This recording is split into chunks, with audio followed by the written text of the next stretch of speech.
Hoy, como saben, bueno, es nuestra tercera sesión de taller por razones de género. Esperemos que se vayan conectando las demás compañeras y compañeros, y pues me da mucho gusto, ¿no? Patti, que estés nuevamente aquí en la Flaxo, en esta ocasión con la conferencia magistral. Y pues Patti es una gran aliada, amiga de la Flaxo México, ¿no? En la maestría en política pública y género. Así que yo sin más, pues te doy la más cordial bienvenida. Nuevamente muchas gracias. Muchas gracias a todas y todos por estar participando en esta tercera sesión y última del taller por razones de género, y esperemos tener otras actividades, ¿no? En esto que nos hemos propuesto de manera institucional. Así que pues, Chloe, también muchas gracias por esta organización, por esta participación. Nuevamente mi reconocimiento a Gisela Sarenberg, a Sandra Serrano y a Chloe por estarnos acompañando a la Flaxo México en esta organización y en este impulso, ¿no? De pues ponernos un poco en sintonía en este tema de género y violencia de género. Así que pues, Chloe, gracias, y pues te dejo la palabra para la presentación de la doctora Marta Patricia Castañeda. Muchas gracias, Gloria. Buenos días. Pues hoy tenemos el gusto de recibir a la doctora Marta Patricia Castañeda Salgado, quien es doctora en antropología por la UNAM y es investigadora titular del Centro de Investigaciones Interdisciplinarias en Ciencias y Humanidades de la UNAM también. En ese centro es parte del equipo fundador del programa de investigación feminista.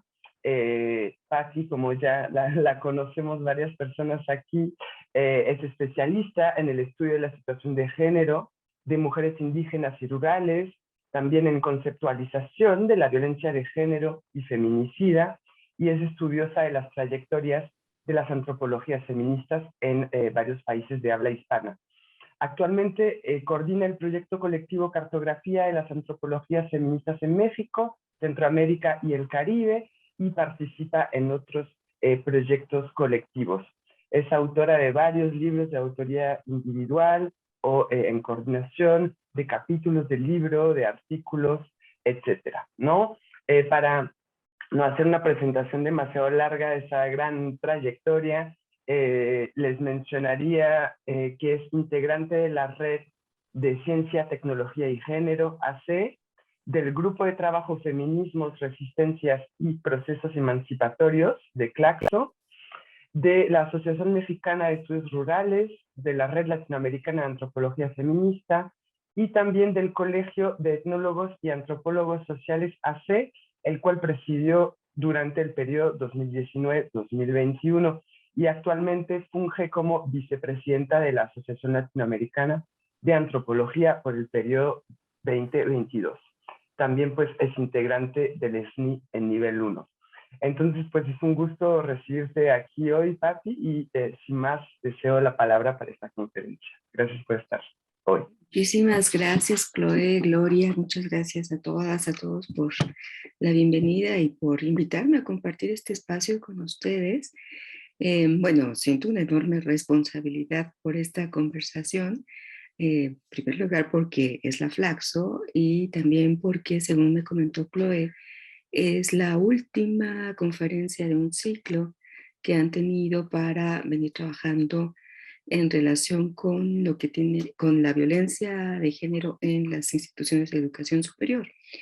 Este no es un tema menor, es un tema álgido de urgente atención que muestra cómo las evidencias y la atención que se da a las evidencias sobre la violencia de género que se ejerce contra las mujeres va avanzando paulatinamente y va descubriendo que en efecto se produce en todos los contextos y que es una práctica que podríamos considerar transversal, en el sentido de que la podemos encontrar en contextos definidos por la clase, por la etnia, por los procesos de racialización, pero también por procesos de institucionalización y particularmente para las instituciones de educación superior es un tema relevante porque muestra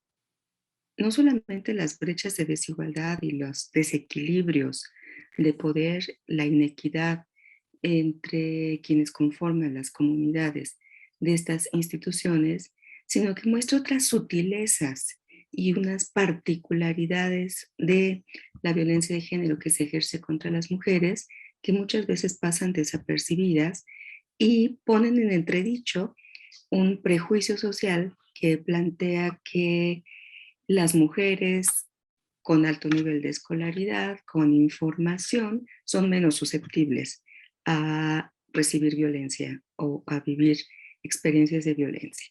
Y lo que vamos encontrando en nuestras instituciones muestra que este es un prejuicio que hay que desmontar. Y evidentemente esto implica prestar mucha atención a lo que sucede en la vida cotidiana de nuestros espacios. Me voy a permitir compartir una presentación para no divagar.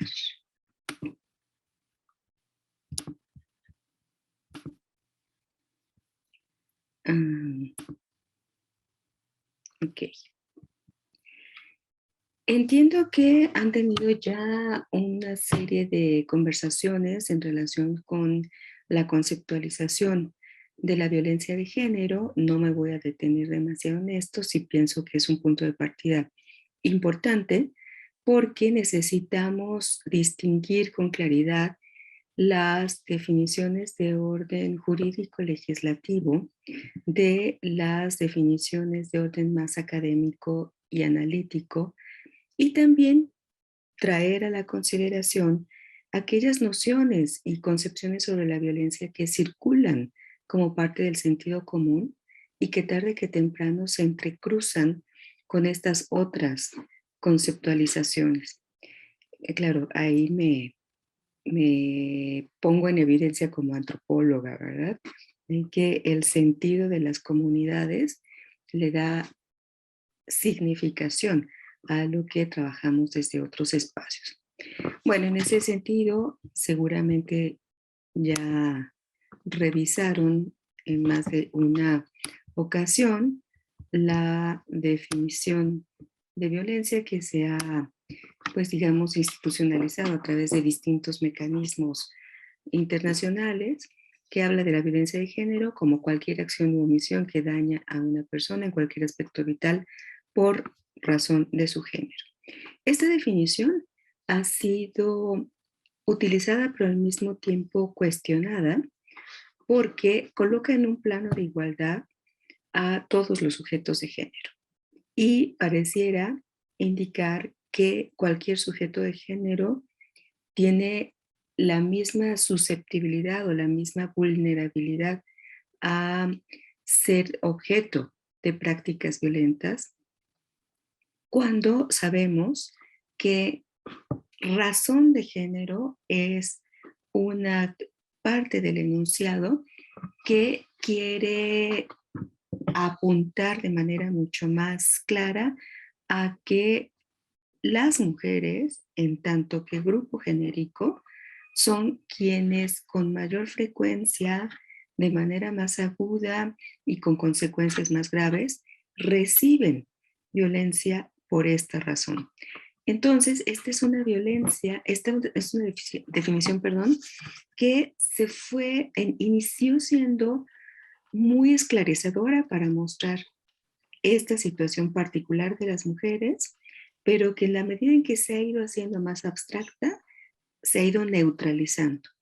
Y eso ha hecho, como lo vamos a ver un poquito más adelante, indispensable volver a focalizar a los sujetos de la violencia y en ese sentido focalizar a las mujeres. Cuando hablamos de violencia de género en estos términos, estamos hablando de violencia de hombres contra mujeres, de violencia de hombres contra otros hombres y de violencia también entre mujeres. Pero y bueno, a esto habrá que añadir en los tiempos actuales las violencias que se ejercen contra las personas trans o feminizadas. Y en ese sentido vamos analizando que es un amplio abanico, pero al mismo tiempo oculta estas particularidades que todo el tiempo hay que estar poniendo en evidencia.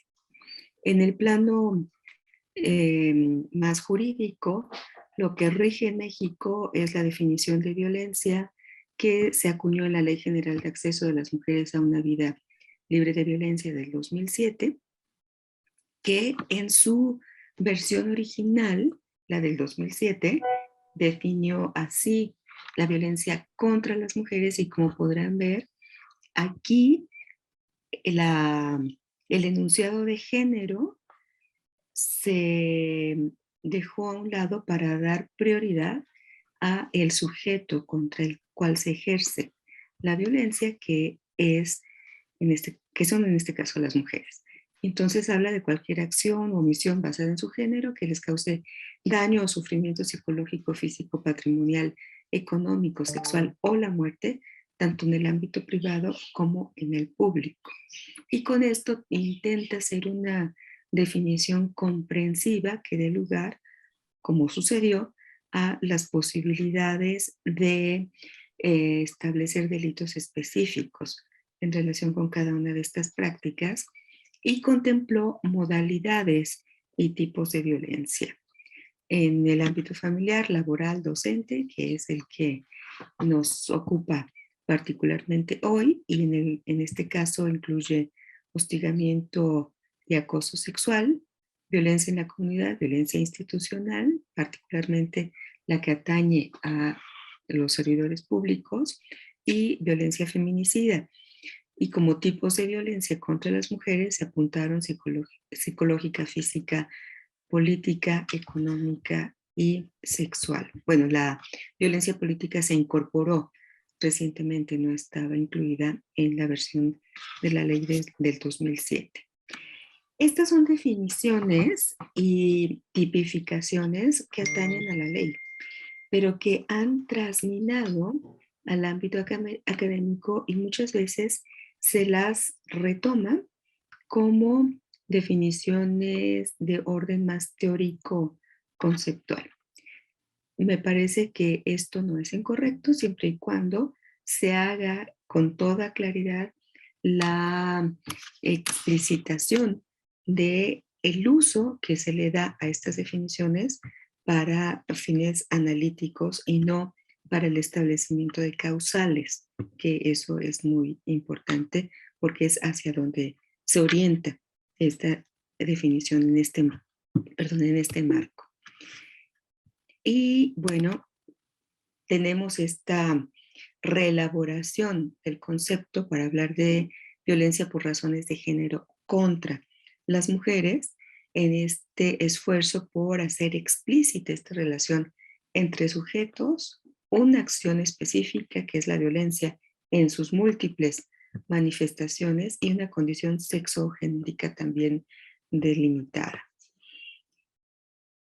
En los tiempos actuales también se utiliza muchísimo la definición de violencia feminicida porque reúne de manera más articulada la visión de proceso de la violencia de género o de la violencia por razones de género que se ejerce contra las mujeres, y además porque pretende articular tanto las consideraciones de la ley como consideraciones de orden más teórico, en la medida en que plantea que el feminicidio no surge de manera espontánea, sino que en el mayor número de los casos es el resultado de un proceso de violencias por razones de género acumuladas.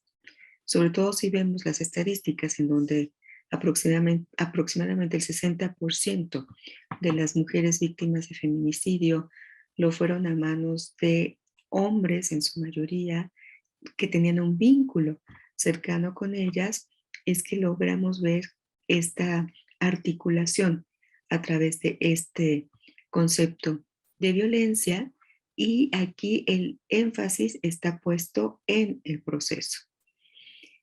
Y también, bueno, consideremos las acepciones culturales que existen en relación con la violencia en general y con la violencia que se ejerce contra las mujeres, entre los hombres, de unos hombres contra otros hombres, etc.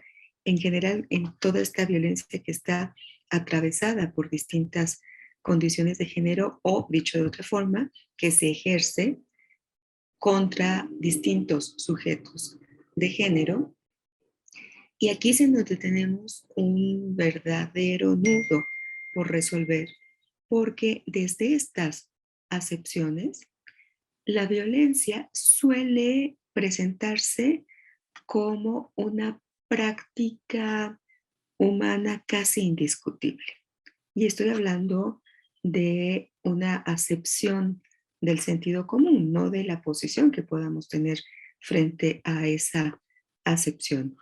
Y en muchísimos casos sirve como argumento decir que por naturaleza somos seres violentos, que esto ha sido igual y lo mismo a lo largo de la historia, y justamente en estas acepciones es en donde la cultura juega como argumento para que la violencia sea asumida como una práctica admitida, tolerada, y no solamente eso, sino legitimada.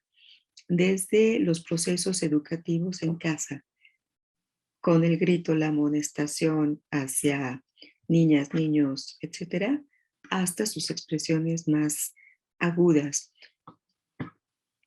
No he seguido ahora esta parte de la argumentación cultural en relación con la guerra, por ejemplo, entre Rusia y Ucrania, pero no tengo duda de que debe haber un conjunto de connotaciones ahí, dándole sentido y significación dentro de ciertos marcos a lo que está ocurriendo. Pero en lo que nos interesa aquí particularmente, sí tiene muchísimo que ver con cómo la violencia es percibida, sentida, experimentada, justificada o tolerada dentro de nuestras instituciones educativas. Si hiciéramos un ejercicio por ver cuáles son las argumentaciones que se van generando en relación con, por ejemplo, la denuncia de hostigamiento o acoso por parte de un estudiante, podemos ir desgajando estas nociones. Y pues esto ha jugado desde hace muchísimo tiempo, desde que se iniciaron los trabajos de las mujeres organizadas y feministas en la denuncia de las diferentes formas de violencia, y estos esfuerzos por hacer aproximaciones académico-políticas para enfrentarla. Vamos desde la década de los 70, cuando las organizaciones de mujeres estaban poniendo sobre la mesa la relevancia de considerar la violación como un delito, y siempre sacaban cómo las autoridades reaccionaban, y lo primero que preguntaban era ¿y cómo iba vestida? Y si nos colocamos en los 70, pues la moda era usar minifalda. Y entonces una de las cosas que se argumentaban por parte de las autoridades era, pues con esa falda tan corta, ¿cómo no quiere, no? Entonces, estamos hablando de que estas acepciones son contextuales,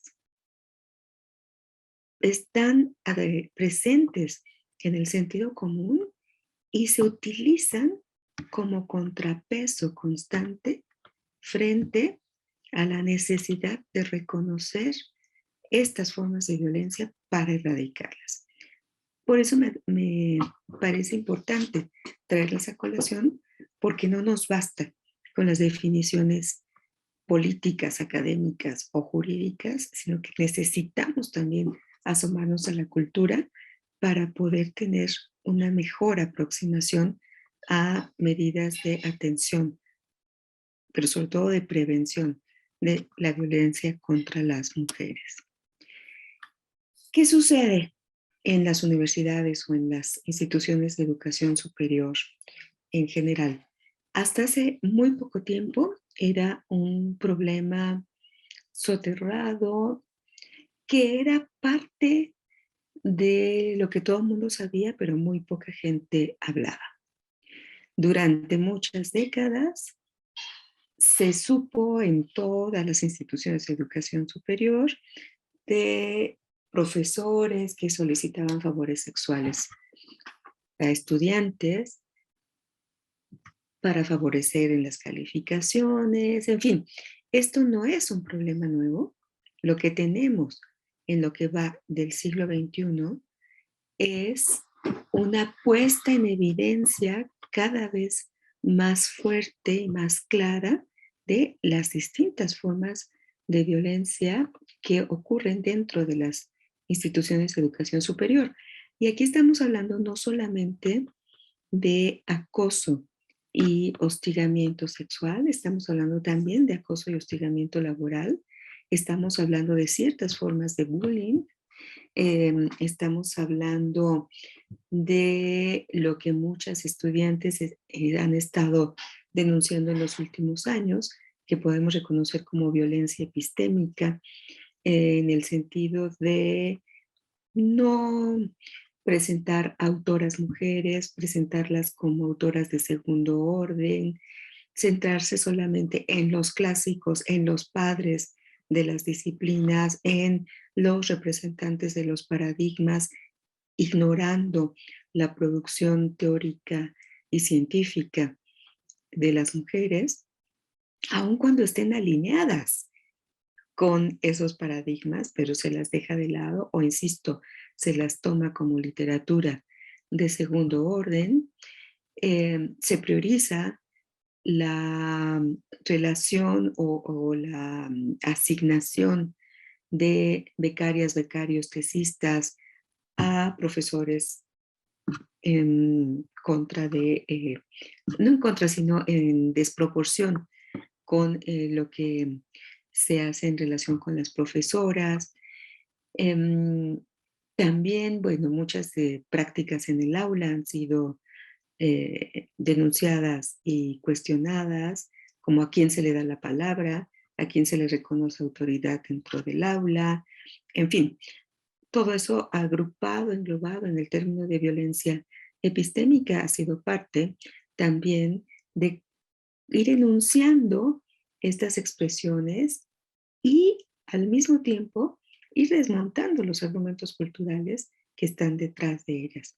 Pero esto ha sido en muy buena medida resultado en las décadas previas de la politización de las académicas que arrancaron y le dieron seguimiento a las investigaciones, a los cursos y a los seminarios en relación con violencia de género, violencia contra las mujeres, y en los últimos años a la politización de las estudiantes. En buena medida, consideramos varias de nosotras que esta politización se debe a que son estudiantes que han estado en contacto mucho más directo y temprano con las elaboraciones teóricas feministas y que esto les ha dado un conjunto de argumentos que les permiten ver más allá de lo que han vivido muchas mujeres dentro de la universidad desde décadas anteriores. Entonces, estamos también viendo que esta politización se nutre, por así decirlo, de muy distintas fuentes, que es la experiencia misma, el compartir la experiencia con otras, cosa que ahora se ha hecho mucho más amplia que en décadas anteriores, pero también el contar con conocimientos para identificar esas prácticas como violentas, como atentatorias contra su integridad en el sentido más amplio y contra sus derechos, particularmente derechos universitarios y derechos humanos. Y finalmente, porque tienen también un respaldo analítico que, insisto, les permite ver y enunciar. Del otro lado, pues también tenemos que ha habido regularmente hasta este siglo, que inició este siglo, una gran omisión por parte de las autoridades de las instituciones de educación superior en relación con el tema, minimizándolo, considerándolo un problema entre individuos, problemas personales que no tienen que ver con el ámbito institucional, pero que con el paso del tiempo se han convertido en prácticas de incumplimiento de la ley. Porque, vuelvo a la Ley General de Acceso de las Mujeres a una Vida Libre de Violencia, ahí se estableció la obligatoriedad de las autoridades en materia de educación de implementar medidas al interior de las instituciones educativas de todos los niveles para prevenir, atender, sancionar y erradicar la violencia contra las mujeres.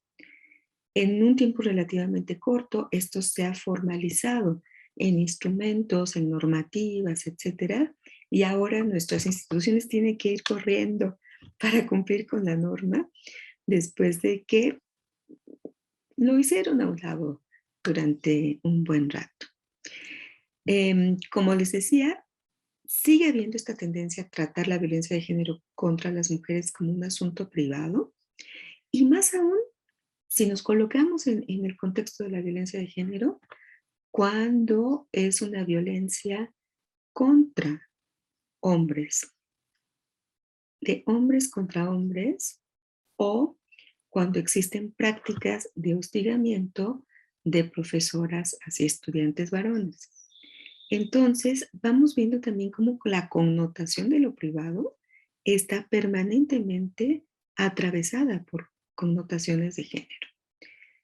Estos casos son minoritarios en relación con lo que sucede contra las mujeres, pero también nos permiten ver el peso de la moral y el peso de esa falsa dicotomía público-privado, social, personal, íntimo, en cuanto a el tratamiento del tema.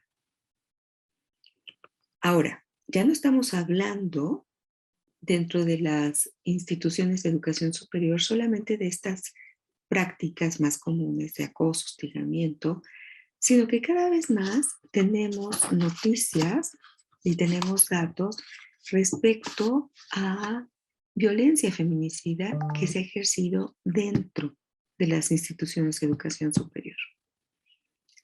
Tampoco es nuevo, pero hoy en día es más recurrente, sin que sea un número escandaloso de casos, sí se están dando. Y esto, algunas autoras lo relacionan con que la mayor presencia de las mujeres en los ámbitos educativos y en los ámbitos de educación superior en los distintos niveles, como estudiantes, como académicas, como investigadoras, trabajadoras, funcionarias, autoridades, etcétera, ha ido de la mano de un incremento de la violencia contra ellas. Y precisamente hoy, leía hace un momento en la jornada, aparece una nota en donde de manera análoga se relaciona el incremento de la presencia de las mujeres en el ámbito de la política con el incremento de la violencia contra ellas. Entonces aquí vamos viendo cómo actúa esta violencia de género contra las mujeres de la mano de los niveles estructurales de ejercicio de las distintas violencias.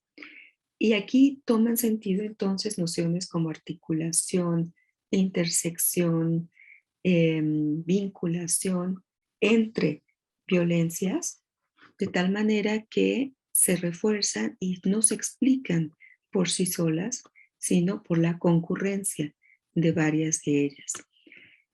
Esta situación de violencia feminicida dentro de las instituciones de educación superior es uno de los temas que considero de urgente atención, porque no tenemos que llegar a que se cumpla el proceso si tenemos medidas adecuadas de identificación y de prevención de pautas de violencia. Toda violencia es relacional y por lo tanto, si tenemos un buen diagnóstico de cómo se gestan, cómo se dinamizan, cómo se llevan a la práctica las relaciones de género dentro de nuestras instituciones, podemos tener buenas pistas para identificar cómo trabajar en materia de relaciones antes que en materia de violencia. Espero que esta idea quede más o menos clara. Y claro, como sucede con todo lo que hemos estado batallando durante estos años, todavía tenemos una carencia de datos confiables porque la mayoría de las instituciones de educación superior han instaurado mecanismos para dar atención y seguimiento a los casos de violencia de género contra las mujeres en años muy próximos. Tenemos poca experiencia, digamos, en las instituciones con estos mecanismos que por la ley tendrían que ser también los encargados de generar la estadística en relación con este problema. Y bueno, por ejemplo, en el caso de la UNAM, el mecanismo específico tiene apenas 6 años. Se creó en el 2016 y han empezado a generar datos, pero sucede de la misma manera que ocurre en el ámbito nacional. Tenemos datos de quienes denuncian, pero no, esos son datos que nos dan una fotografía, pero no tenemos una mirada más amplia, hablando de documentación, en términos de aquellos que no llegan a la denuncia y que están ahí. Y bueno, ya hablé un poco del incumplimiento de la ley. En este marco, bueno, pues ha habido un boom en los últimos años en la definición de protocolos de atención a la violencia de género dentro de las IES. Y estos protocolos, por su rango, pues tienen un propósito muy definido que tienen en la pantalla, pues es encauzar las denuncias por violencia de género en los ámbitos institucionales, señalando procedimientos, rutas, acompañamientos y en la mayor parte de los casos no son resolutivos, sino que son mecanismos que dirigen los casos hacia aquellas instancias en donde sí se pueden tomar decisiones al respecto.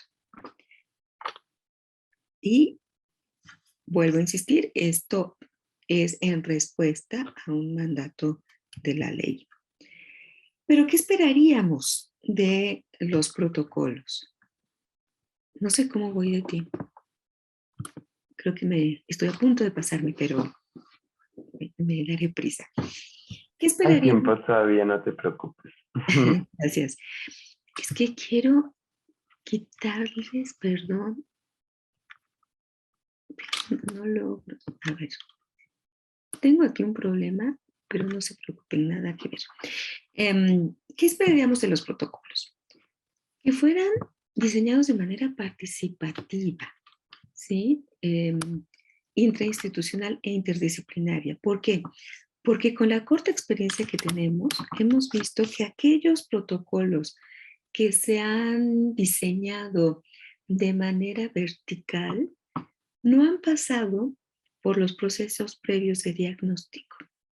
Y en ese sentido son formalmente correctos, pero no tienen una vinculación adecuada con la comunidad universitaria. Empezando por la pregunta de quiénes conocen, quiénes saben que existe el protocolo dentro de la IES en cuestión, quienes saben cómo funciona, muchas veces ni siquiera saben en dónde está físicamente la oficina a la cual acudir para que tengan asesoría, acompañamiento, etc. ¿Y por qué mencionamos que sea también intrainstitucional?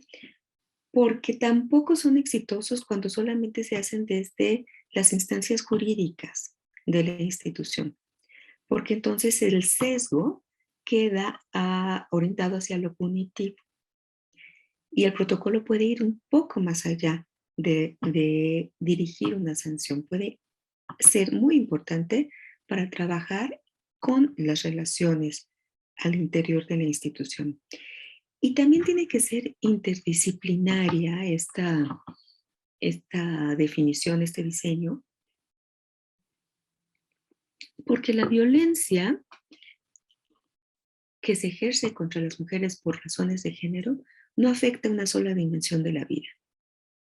Aunque sea prioritariamente violencia psicológica o patrimonial o epistémica, daña al conjunto de la persona, a la persona en su integridad. Puede tener énfasis en una de estas prácticas, pero el efecto es generalizado. En ese sentido, cuando solamente se diseñan los protocolos desde una perspectiva jurídica, se parcializa la atención a la violencia. Se enfoca solamente a una dimensión y deja fuera el conjunto de procedimientos de atención que se deberían requerir. En términos formales, los protocolos se tienen que armonizar con la legislación universitaria, con la legislación laboral, aquí me faltó mencionar, con la ley de educación y con la Ley General de Acceso de las Mujeres a una Vida Libre de Violencia.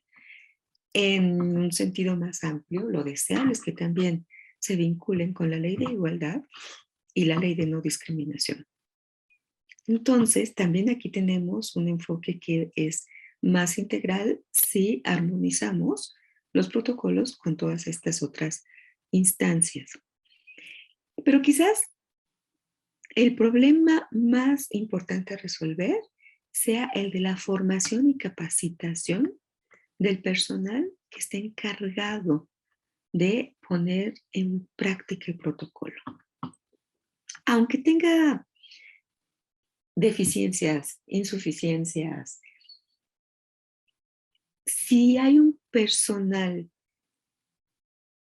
conocedor, sensible, capacitado, se pueden salvar algunos de esos vacíos o deficiencias de un protocolo. Y este es el punto neutral. Y por eso, neurálgico, no neutral para nada. Hemos insistido mucho, por lo menos dentro de la UNAM, y les comparto esa experiencia, en que es necesario un proceso de formación en teoría feminista y perspectiva de género que abarque todos los niveles, desde el rector hasta los estudiantes del modelo integrado que es el de la Prepa 2, que reúne secundaria y preparatoria. Porque si no es el conjunto de la colectividad el que está formado en la materia, y no quiero decir que sean especialistas pero sí que tengan las nociones básicas sobre esto, no podemos avanzar. La experiencia de décadas de sensibilizar en la función pública nos ha mostrado la insuficiencia de solamente sensibilizar. Por eso se pasó ya desde hace tiempo de la sensibilización a la capacitación y luego a la formación. En nuestras instituciones es lo mismo. También necesitamos por lo menos esa formación muy inicial, muy básica, que permita comprender el profundo calado del problema y sus múltiples implicaciones.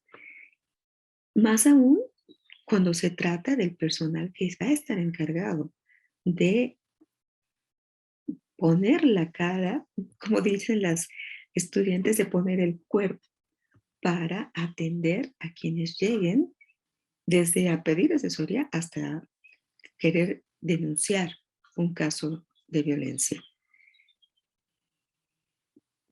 Y bueno, pues esto va más allá de lo meramente normativo, tiene que ver también con demandas sociales, como puede ser esto. Una parte importante de los pliegos petitorios de las estudiantes en la UNAM ha sido tener cursos sobre género desde la licenciatura, y estoy hablando de las mujeres organizadas, que es la denominación que adoptaron para sí mismas, de las mujeres organizadas que trabajan a nivel de las facultades, pero esto también fue retomado por las estudiantes de los bachilleratos y las preparatorias. Esta insistencia en que se den cursos de género. Y esta insistencia es muy importante porque habla de algo que está incluido en la ley, en el propósito de la ley, y que es necesario reiterar constantemente. Cuando Marcela Lagarde inició el trabajo junto con otras legisladoras y el equipo jurídico de redacción de la ley, su propuesta era que fuera pedagógica, que no fuera un instrumento punitivo, sino un instrumento que permitiera educarnos a la ciudadanía, a la población, en materia de género, pero sobre todo en materia de prevención. Los 4 pasos señalados por la Convención de Belém do Pará en relación con la violencia contra las mujeres: prevención, atención, sanción y erradicación, van de la mano. Desde la Convención van de la mano. Y la prevención pasa por la educación.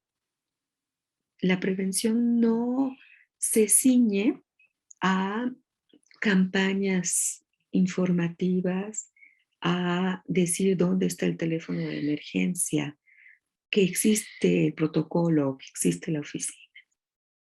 La prevención implica un trabajo constante de educación que incluye, desde nuestra perspectiva, cuando trabajamos en una propuesta sobre un modelo para la UNAM como un espacio seguro para las mujeres, una perspectiva que incluya derechos sexuales y reproductivos, derecho a la educación, derechos políticos, en fin, una perspectiva integral y abarcadora, porque el género lo abarca también. El género no es parcial. Otra cosa es cómo se intersecta o articula con otros ordenadores de la diferencia y con otros ordenadores de la opresión y de la desigualdad. Pero en su conformación, el género es una explicación holística, es una construcción holística. Ese es como dicen las colegas abogadas, ese es el espíritu de la convención cuando habla de estos 4 pasos, y considero que nuestro papel en las universidades y en las IES es justamente apuntalar la prevención. No significa no trabajar en las otras 3, pero la prevención es nodal. Y la educación en ese punto también es nodal.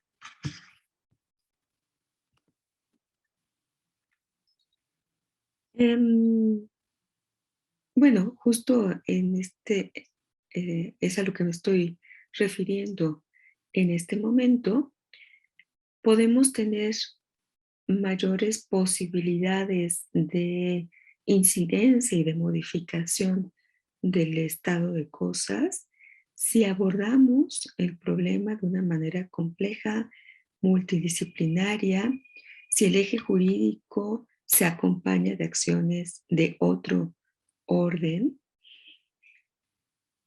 y en nuestros ámbitos se trata de acciones educativas, de acompañamiento psicológico, de atención a la salud, pero también de tener medidas que acompañen el desempeño estudiantil, porque tenemos mucho más definido por la ley del trabajo, etcétera, lo que tiene que ver con las trabajadoras, académicas incluidas como trabajadoras. Pero en relación con las estudiantes, por ejemplo, las pausas que tienen que hacer en su semestre por estar viviendo una experiencia de acoso, de hostigamiento, de violación, de violencia sexual,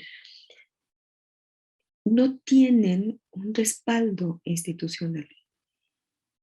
Lo están viviendo personalmente, pero está afectando su desempeño escolar, y las instituciones tienden a actuar como si no pasara nada, y como pues eso no va de la mano con el desempeño escolar, y ahí tenemos posiblemente una deserción o un motivo de deserción que valdría la pena analizar con cuidado. Entonces sí necesitamos como esta visión, ¿no? Y sobre todo analizar cada caso en su contexto. En el contexto específico. Hay un micrófono abierto. Sí, Úrsula, por favor, traes el micro abierto. Gracias. Gracias. Analizar el caso, cada caso en el contexto es muy importante. Les puedo compartir. El protocolo de la UNAM en su primera versión del 2016 solamente contemplaba los casos de violencia que tuvieran lugar dentro de las instalaciones universitarias. Pero un número muy importante de prácticas violentas tiene lugar fuera de las instalaciones. Las fiestas son un lugar que ha mostrado ser de riesgo para las estudiantes particularmente. Y eso hizo que se tuviera que modificar el protocolo para no dejar en desprotección esas relaciones violentas entre personas de la comunidad universitaria, y se incluyó dentro de las posibles causas de denuncia ese tipo de actos violentos en eventos, en lugares fuera de las instalaciones universitarias, pero que involucraran a personas de la universidad, que involucraran relaciones universitarias. Y entonces el contexto no es nada más como el espacio físico, sino el contexto en su acepción más amplia. Y bueno, siempre buscar soluciones integrales de prevención, de atención, etc. Una propuesta que viene de la mano en todas estas elucubraciones, elaboraciones y demás, es que podamos impulsar a nivel de todas las instituciones de educación superior en México una educación para una vida libre de violencia, siguiendo la denominación de la ley. Se ha hablado de educación para la paz, se ha hablado de educación para la no violencia. Cada una tiene sus propios referentes y sus propias implicaciones, pero para estar alineadas con la ley, que es el instrumento jurídico que ampara todas estas medidas, podemos hablar de una educación para una vida libre de violencia, que implica necesariamente incorporar modificaciones curriculares. Y esto es lo que han impulsado las estudiantes en la Escuela Nacional de Antropología e Historia, en la UNAM, lo están impulsando en la UAM, en distintas entidades, porque los estudios de género no son un área exclusiva para las mujeres, y porque existe esta necesidad de tener contenidos compartidos con los hombres, con las personas no binarias, con las personas trans y más allá, con personas que viven otras formas de discriminación, con personas indígenas, con personas afrodescendientes, con personas que no responden a la heteronomia, en fin, con todas aquellas personas que viven prácticas violentas de manera tal que puedan tener también esta formación mucho más amplia y vital. Una formación que no es solamente para tener contenidos académicos, sino para repensarse en la vida misma. Y eso implica, bueno, hacer esfuerzos por eliminar la violencia epistémica. Y esto creo que se repitió, no le hagan caso, nada más haganle caso hasta la violencia epistémica. Y para nosotras esta educación tiene que ser una educación que aborde el paradigma de derechos humanos, que aborde la perspectiva de género, que aborde la perspectiva intercultural y una perspectiva no discriminatoria. Entonces, pues sí, es todo un paquete complejo, como complejo es el problema que nos convoca en esta ocasión. Entonces, bueno, pues yo con eso concluyo y pues espero que sea de alguna utilidad esto que he compartido hoy con ustedes. Muchísimas gracias, Pati. Sin duda será de gran utilidad. Eh, em, a mí me llamó la atención varios puntos que resaltas y que creo que de pronto no tenemos en el radar necesariamente. eh, Algo que parece fundamental y que es tema de debate hoy, ¿no? Es cómo las mujeres somos el primer blanco de la violencia de género, pero no somos las únicas, ¿no? Entonces esa complejización también me pareció muy importante, como hay una variedad de sujetos, de sujetas, sujetes que viven violencia de género y que también la ejercen, ¿no? Ese es un punto que me parece muy importante para esa visión más compleja, como bien lo subrayas también hacia el final, cuando pensamos en soluciones también. Definitivamente, como dices, desde lo antropológico, esa perspectiva cultural es muy importante para desmontar, ¿no?, los mitos, las creencias que nos hicieron llegar, digo, no en términos de sociedad, a esta normalización, a esta naturalización, ¿no?, de la violencia, a la idea de que pues por esa espiral la violencia se da sola, como dice Lucía Melgar, ¿no? Y, y a eso pues se suma definitivamente el tema de la impunidad, ¿no? En la sociedad en general y en las universidades o en las instituciones de educación en general también. Me parece muy me llamó mucho también la cuestión de la prevención por todas las vías que nos presentas y que propones, y creo que pues desde el diagnóstico que hicimos en Aflaxo y el hecho de que este taller se dé para toda la comunidad, también ya estamos con ese primer paso, que es el que mencionabas tú, que es el de la sensibilización, ¿no? Hay más pasos, como bien mencionaste, pero sin duda la prevención, y como dijiste, desde muchas otras experiencias de otras instituciones de educación superior, ha demostrado pues tener sus frutos, ¿no? Em, Ver el problema como un problema complejo desde todas estas aristas, ¿no? El conjunto de personas, de sujetos que pueden ejercer, vivir las raíces, las justificaciones, los discursos predominantes, como también mencionaste, el hecho de que eh, por el hecho de que haya cada vez más mujeres en ciertos ámbitos, aumenta la violencia, como por ejemplo en la política formal, ¿no? Pero pues en las universidades efectivamente pasa lo mismo y estas y varias aristas, no las voy a retomar todas, ¿no? Pero pues que mencionaste ahora, reflejan la complejidad del problema. Y eso me parece muy importante verlo como desde esa complejidad, porque a problema complejo, solución compleja también, ¿no? Esa solución integral, ¿no? Como la planteas, me parece muy importante también, para también desmontar quizás el mito de que hay un problema, bueno, pues hagamos una ley y ya está, ¿no? Y entonces, pues la solución va mucho más allá y esa complejidad pues también implica muchos retos, sin duda, ¿no?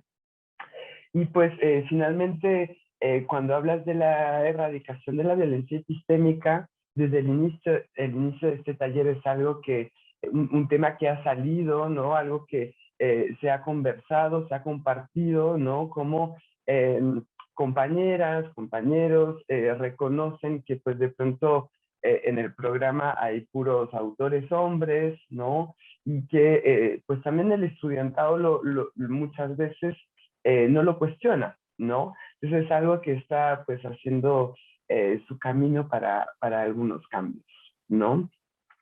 Te agradezco mucho y pues vamos vamos a hacer algún intercambio, tomar sus preguntas, si las quieren colocar en el chat, tomar la palabra, pues adelante, ¿no? Aprovechen que todavía tenemos un tiempo para poder pues hacer esta discusión. No sé si todo les quedó claro, si tienen dudas quizás respecto a algunos puntos que se plantearon.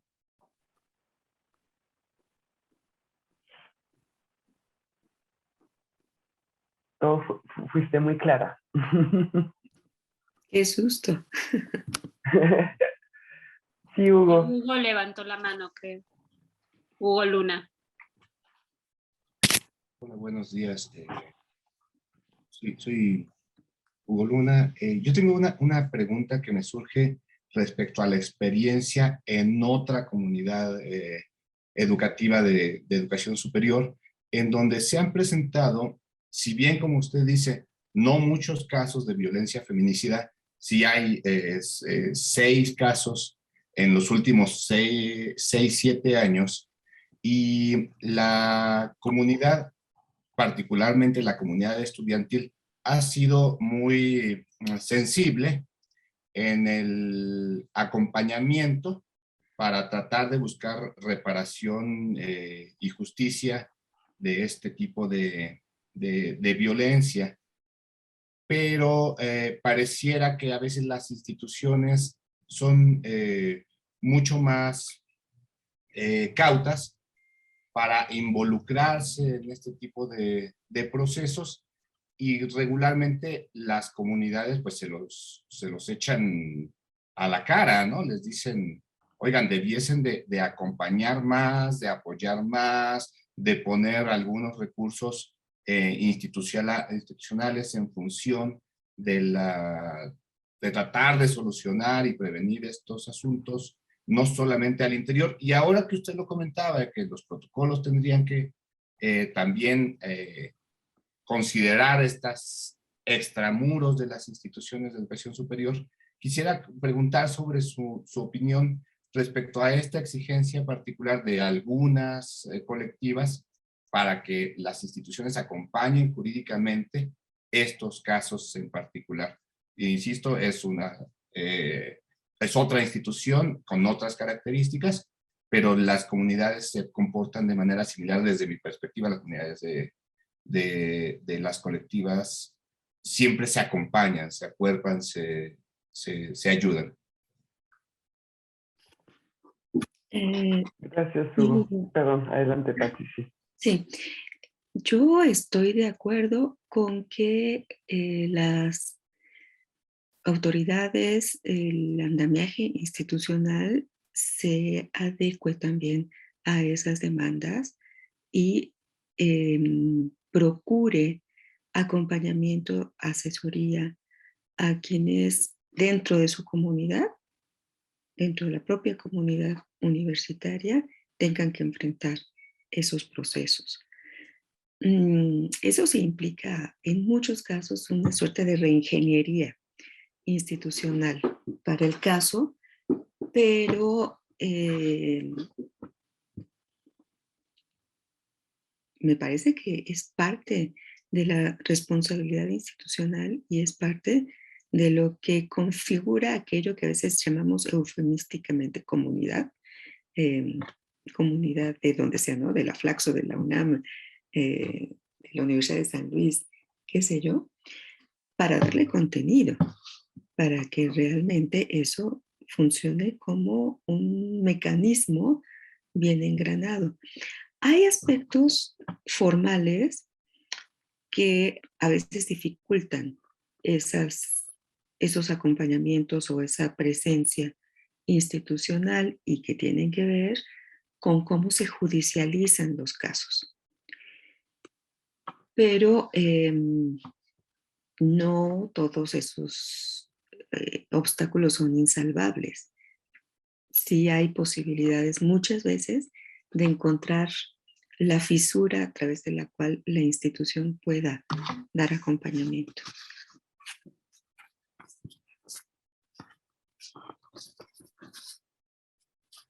Gracias, Pati. Chatil, adelante. Gracias, Flor. Buen día. Yo tengo una consulta porque y justo apela a esta cosa de comunidad, ¿no? Mencionaste en la ponencia que justo se tenía previsto poder incluir formación, ¿no? Digamos, desde los niveles, decía secundaria, ¿no? Con esta cosa que tienen en la UNAM, hasta el nivel profesional. Mi duda es, en un ámbito académico, por donde estamos las personas, por ejemplo, yo hago tareas administrativas, ¿no? O sea, mi pregunta es, ¿cómo sería o qué se esperaría implementar para que las personas que estamos desde el lado administrativo, pero somos parte de la institución, podamos estar integrados en este cambio, como dices, ¿no? Que sería estructural deseablemente, pero justo cómo ir encaminándonos hacia ello, ¿no? O sea, de tal manera que podamos generar entre todas y entre todos un espacio seguro de trabajo, ¿no? Justo, y demás, ¿no? Mil gracias. Bueno, esa pregunta me parece sumamente interesante. ¿Puedo divagar un poco? Porque eso se me da con singular alegría. Una de las, uno de los proyectos en los que participo hoy tiene que ver con la experiencia de las universitarias durante la pandemia. Y estamos trabajando con académicas, estudiantes y trabajadoras administrativas. Y a partir de esa investigación, bueno, pues nos hemos dado cuenta de algo que no es una novedad, todo el mundo lo sabemos, hay muy poca información sobre las trabajadoras administrativas, no solamente de la UNAM, sino en general en las instituciones de educación superior. Y hay un conjunto de mecanismos institucionales a los cuales podrían tener acceso las trabajadoras administrativas, pero están un poco, ¿cuál será la palabra elegante para decirlo? Sesgados por un conjunto de decisiones, porque en el área administrativa hay una verticalidad muy fuerte. Y entonces, por ejemplo, en el caso de la UNAM, ofrece cada semestre cursos de capacitación y de actualización para el personal administrativo. No sé cuál sea el porcentaje de personas que los toman, pero eso pasa por la autorización de su jefe o jefa inmediatamente superior para que dedique ciertas horas de su jornada a tomar esos cursos. Y eso no siempre se otorga. Entonces, si hacemos una sensibilización más integral, podría quedar claro para quien tiene que tomar esa decisión que es necesario que el personal tome ese curso, esa capacitación. Además, no es irse 8 horas diarias a tomar el curso. Generalmente son cursos que se toman en 1 o 2 horas una vez a la semana, en fin. Sí considero, perdón por lo que voy a decir, que hay una fuerte fragmentación entre el sector académico y el sector administrativo. Una gran brecha que responde a muchas cosas, pero que sí podemos tener también algunas iniciativas para ir acercándonos, para ir aproximándonos. Y eso implica flexibilidad, creatividad, disposición para encontrar esos espacios, esas posibilidades de trabajo conjunto. En este caso, diría yo, entre académicas y trabajadoras administrativas. Hicimos un piloteo de un cuestionario con trabajadoras administrativas y encontramos algo interesante que tenemos que pensar mucho, porque de acuerdo con el organigrama y de acuerdo con ahora se me fue el escalafón, tendría que haber una cierta línea de continuidad entre la antigüedad y el cambio de categoría. Y eso no está ocurriendo. Estoy hablando de las administrativas. Eso no está ocurriendo y tenemos que averiguar por qué. ¿Qué está pasando ahí?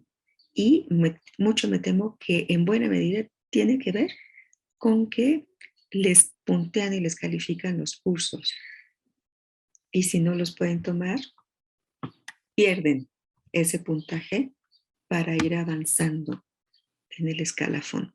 Entonces, aquí tenemos una cuestión que es laboral, que es institucional, que tiene que ver con la conformación interna de las instituciones y que al final de cuentas es un desafío. No sé si con eso doy respuesta. O más que respuesta, comento mi opinión. Sí, justo considero que mencionaste varios puntos muy importantes, ¿no? Y que ojalá se puedan tomar en cuenta en lo sucesivo. Mil gracias. Gracias, Shatil. ¿Alguien más quisiera compartir una duda, una pregunta sobre esos procesos? Gloria. Gracias, Chloe. Pues gracias, Patti, por esta conversación. Creo que desde mi perspectiva es un buen cierre, ¿no? Porque, digo, un buen cierre de esta primera etapa, que así la hemos contemplado, una sesión de 3 días, ¿no? De 3 viernes, en donde están acompañadas, bueno, de alguna conferencia, una conversación y también de un taller específico que nos acompaña también la UAM, ¿no? Y aquí está Arturo Sotelo. Entonces, creo que me parece un buen cierre y además creo un buen cierre porque has tocado un punto muy importante que es, como ya lo mencionaba Chloe, es un problema complejo, es una situación compleja que amerita, ¿no? Respuestas complejas, pero no... pero la idea es que efectivamente la complejidad no nos paralice, ¿no? O no sea un pretexto para decir, híjoles, es que es tan complejo que pues no se puede, ¿no? Al contrario, yo creo que esto nos da pautas justo para nosotros como institución ir planeando las futuras actividades, talleres, etcétera, ¿no? Y es por eso que en esta ocasión pues iniciamos con estos 3 días, digamos, de trabajo, de taller, en donde estamos toda la comunidad. Creo que fue una decisión muy acertada estar toda la comunidad y no fragmentarla, como tú decías, la parte académica, los estudiantes y la parte del personal administrativo de apoyo, sino que pues este es un espacio, como yo les decía, el taller es nuestro, el espacio es nuestro. Entonces creo que eso obviamente lo tendremos que ir trabajando con otras sesiones y bueno, así lo haremos. Y lo del protocolo me parece también muy importante porque pues justo nosotros estamos en este proceso de construcción del protocolo y a mí me da gusto, digamos, me da gusto escucharte y me da gusto pensar que estamos, digamos, por una ruta adecuada en el sentido de que hemos estado como muy pendientes, muy alertas, ¿no? De que nuestro protocolo no sea punitivo, no tenga una perspectiva, bueno, no, que sí la tenga, sino más bien que la perspectiva jurídica no nos obnubile o nos deje ver otros aspectos, ¿no? De este problema y bueno, en eso voy. Hasta ahí este comentario. Yo más, y te quería hacer más bien una pregunta particular y singular, eh, que es cómo, o más bien, qué lecciones podemos ir nosotros recuperando, claro, de otros casos e incluso de las experiencias, los casos que se presenten en la Flaxo México, pensando en que entiendo que cada uno de los casos, alguna denuncia, alguna situación de violencia, pues se da, hay que revisar, ¿no? Los contextos en los que se dan, las situaciones en las que se dan, la importancia de estos acompañamientos, eso creo que es muy, muy importante de acompañar, ¿no? A las víctimas y cómo recuperar entonces como lecciones para institucionales cuando los casos son pues muy particulares, ¿no? O sea, como en qué fijarnos o en qué, sí, en qué elementos, ¿no? Recuperar para que no cada caso, si bien cada caso tiene que ser atendido de manera particular, especial, etcétera, pues no se nos haga, ¿no? Un conjunto de casos y no vayamos, digamos, enriqueciendo, retroalimentando de alguna manera el protocolo que de alguna manera vamos a tener y seguramente se revisará en otro momento, ¿no? No sé si me expliqué. Sí, creo que sí.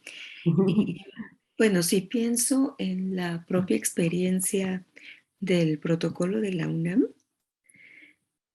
me parece que es muy importante tener no solamente la opinión de expertas para el diseño, sino también un breve periodo de consulta.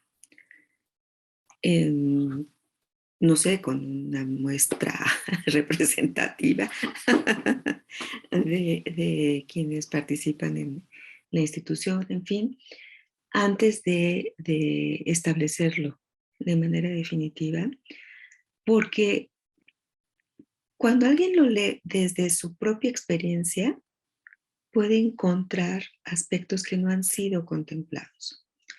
Y eso a quien está diseñando el protocolo le sirve para definir si se puede incluir o no. Si se puede incluir, ¿cómo? Si no se puede incluir, ¿por qué? Porque tampoco podemos tener instrumentos geniales y maravillosos totalmente acabados a la primera. Entonces, antes de entrar a una etapa de ensayo y error, ya estando instalado el protocolo, me parece que una consulta es muy importante. Y lo otro, con todas las dificultades y el desafío que representa, pues es analizar este impulso que se está dando, y afortunadamente ustedes son especialistas en eso, a que las políticas, programas, acciones tengan perspectiva interseccional, porque me parece que ahí sí se abre un espectro de posibilidad muy operativo para dar paso a casos particulares sin caer en lo casuístico. Porque ahí está el reto, ¿no? Ahí está el reto. Y bueno, pues ustedes saben, varios documentos que hablan de cómo la política pública debe ser interseccional, etcétera, etcétera. Y pues eso no estaba vigente cuando empezaron a diseñarse varios de los protocolos que hoy están mostrando pues justamente limitaciones por no tener esa mirada, ¿no? Uh-huh. Y entonces creo que para ustedes es una gran oportunidad. Si lo están diseñando, concebirlo desde ahí. Muchas gracias. Bueno, y nada más quería decir una cosa porque escuchándote pensé en algo que también considero importante y es que en estos procesos de formación, pues también hay otro desafío que es no normalizar los cursos de género, no volverlos un curso más que hay que tomar para aprobar el ciclo básico o qué sé yo, sino pues que sean cursos en permanente dinámica, que estén muy atendiendo los temas importantes, relevantes, que se planteen en cierta circunstancia, en cierto momento. Y algo que me ha gustado mucho de la iniciativa de las mujeres organizadas de la Facultad de Ciencias Políticas y Sociales de la UNAM es que son cursos taller.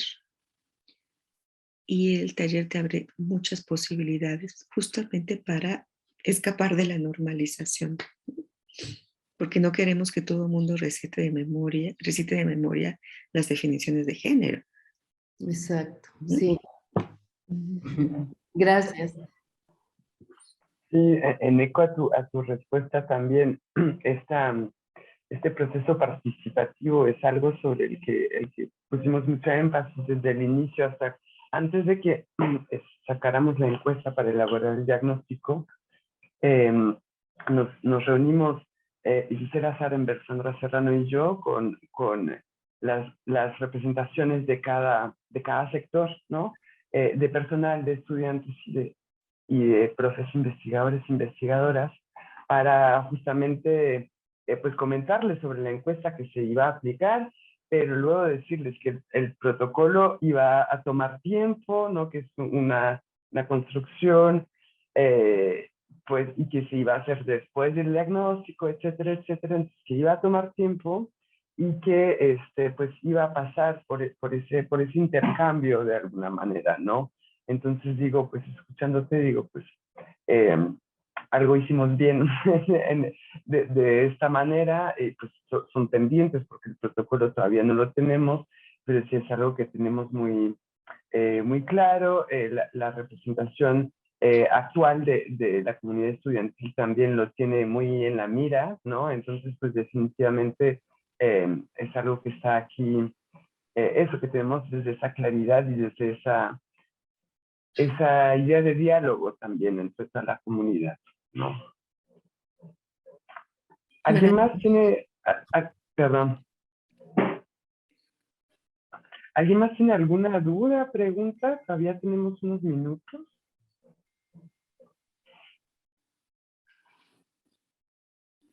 Sí, Verónica. Hola, antes que nada, buenos días a todos.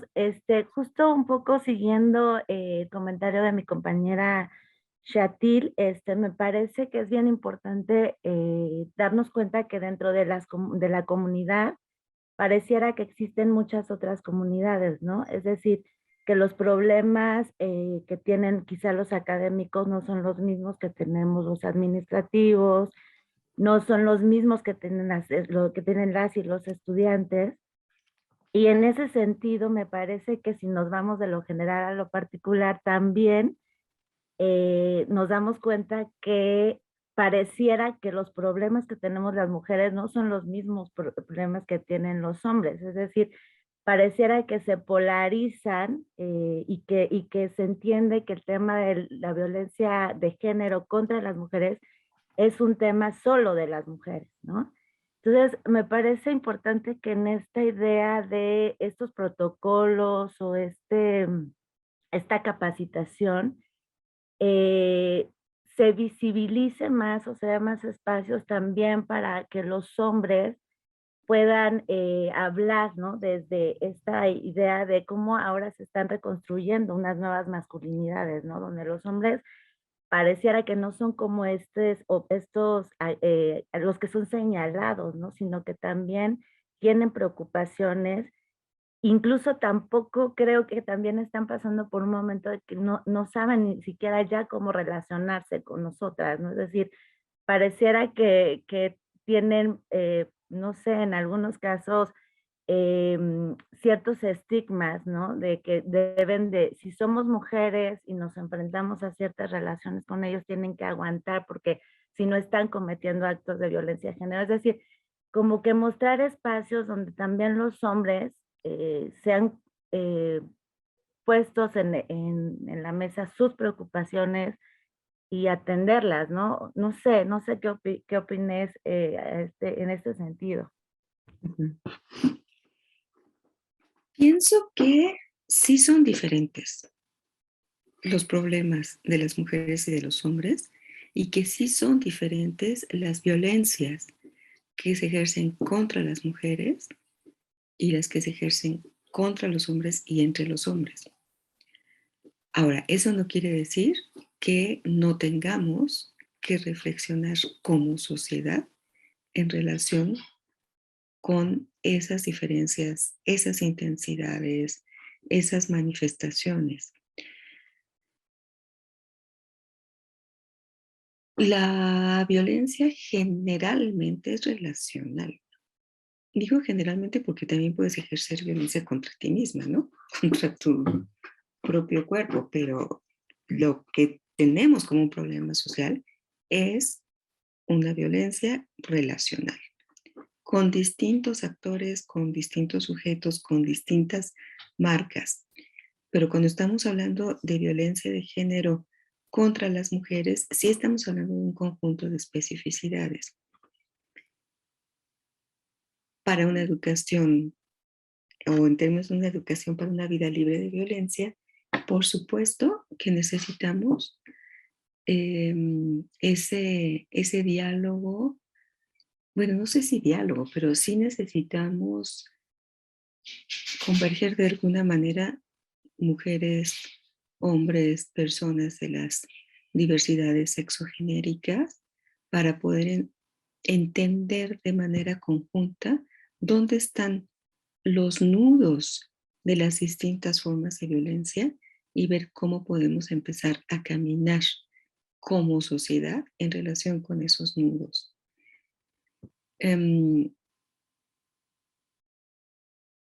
Hay violencias estructurales que nos afectan a todas y a todos, pero cuando se asocian con las violencias de género, surgen las especificidades de las afectaciones.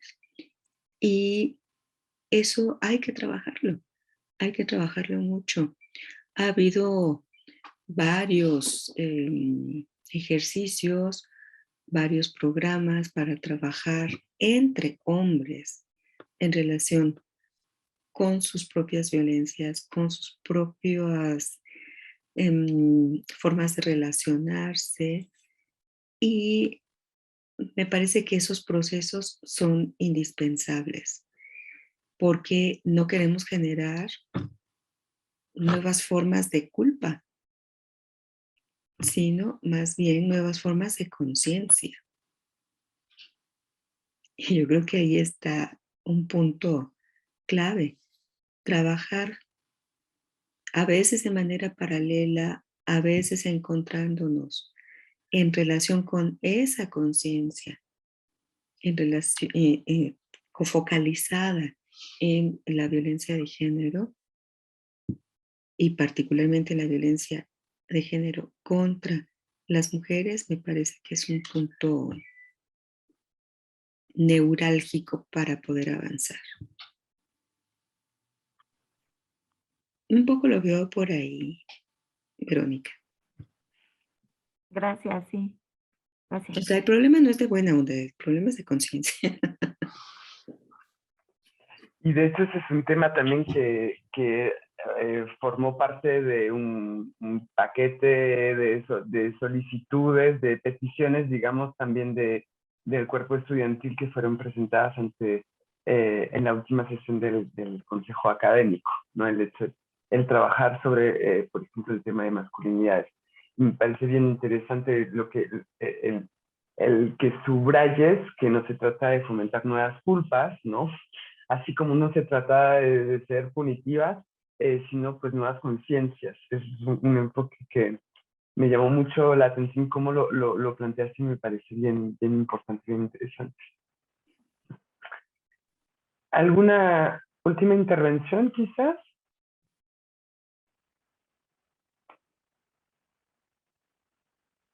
Creo que no, Pati.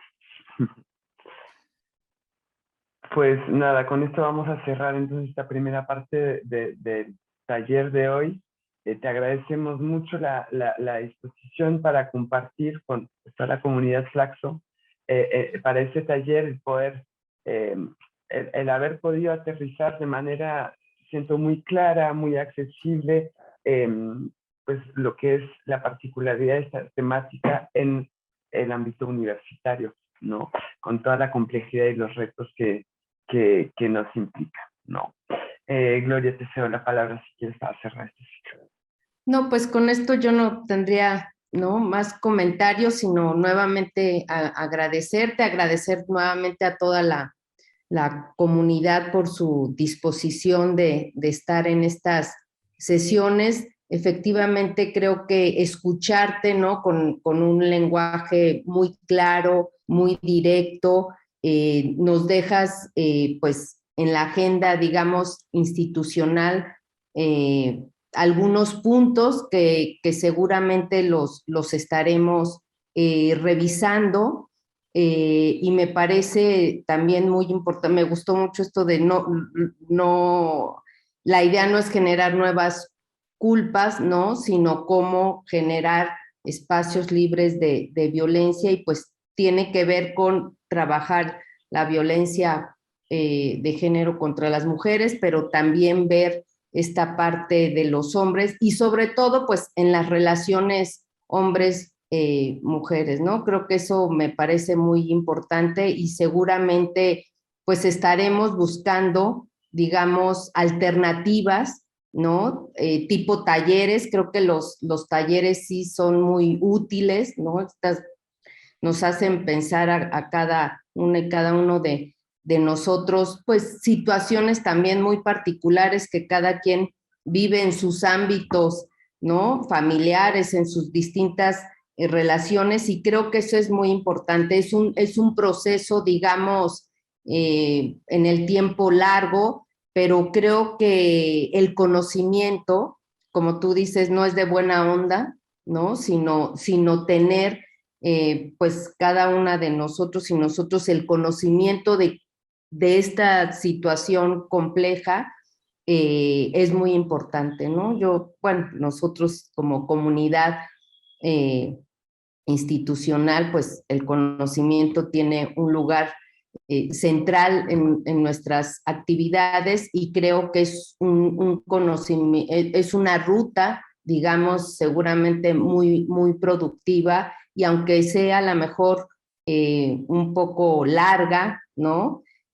Pues creo que, como yo les decía a mis colegas, es preferible dar como pasos firmes, ¿no? Y ir construyendo sobre pues bases que nos convenzan a toda la comunidad. Pues creo que es un buen camino, ¿no? Seguramente pues habrá cosas que rectificar, repensar en nuestra misma comunidad, y seguramente lo vamos a hacer. Y reitero, para nosotros escucharte ahora que estamos en la construcción del protocolo es muy importante retomar, ¿no? Retomar, digamos, esta decisión inicial de la comunidad, de la comisión, porque esa fue una iniciativa, me parece, muy acertada de la comisión, en donde están Sandra, Gisela y Chloé, de hablar, ¿no?, con las distintas comunidades. Como decía Verónica, efectivamente somos a lo mejor distintas comunidades, pero la idea, como yo les los invito a que nos veamos, es como un todo, ¿no? Entonces, sí tenemos a lo mejor singularidades, particularidades por nuestras actividades y nuestras responsabilidades, pero siempre la idea es vernos como un todo. Y como les decía yo inicialmente, cuando el primer día de estos talleres, la idea es pues que esto no nos lleve a una fragmentación, sino al contrario, a una construcción. Habrá siempre diferencias y tensiones, eso creo que es inherente a estos procesos de construcción, pero creo que el reto, ¿no? Y está en cómo nosotros vamos resolviendo institucionalmente esto. Entonces yo por lo pronto, bueno, a mí personalmente ha sido muy útil. Yo no soy experta en género, ¿no? Pero sí creo que tenemos que tener conocimientos no solamente básicos, sino pues es una manera ya, ¿no? De instalarlos, de pensar, de ver, ¿no? Esta sugerencia que tú nos haces de ver los programas con estas perspectivas, pues seguramente lo estaremos incorporando. Así que pues, de nuevo, muchas gracias, Patti, ha sido muy útil y pues no sé si mis colegas Sandra o Gisela quieran agregar algo.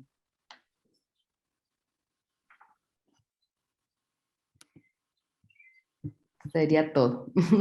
Agradecer. Muchas gracias, Patti. No, Gisela, al contrario, muchas gracias por invitarme. Ok. Pues Sí, las gracias por compartir. desigualdades y esto, ahí vamos, ¿verdad, Gisela? Sí. Ok, gracias. Bueno, entonces que tendremos, bueno, la pausa y retomamos que a las 11 o a qué horas retomamos. Pues, me imagino que sí, Elizabeth y Arturo que están aquí, sí, ¿no? Ya, veo si asienten. A las 11 retomamos para el taller. Bueno, yo quisiera agradecerles muchísimo y también agradecerle a la compañera Gisela que me estuvo persiguiendo en el buen sentido. Gisela Ortiz, ¿no? Gisela Ortiz, sí. Que ha sido súper amable y atenta. Muchísimas gracias también. Ok, pues gracias. Nos vemos en un ratito. Hasta luego.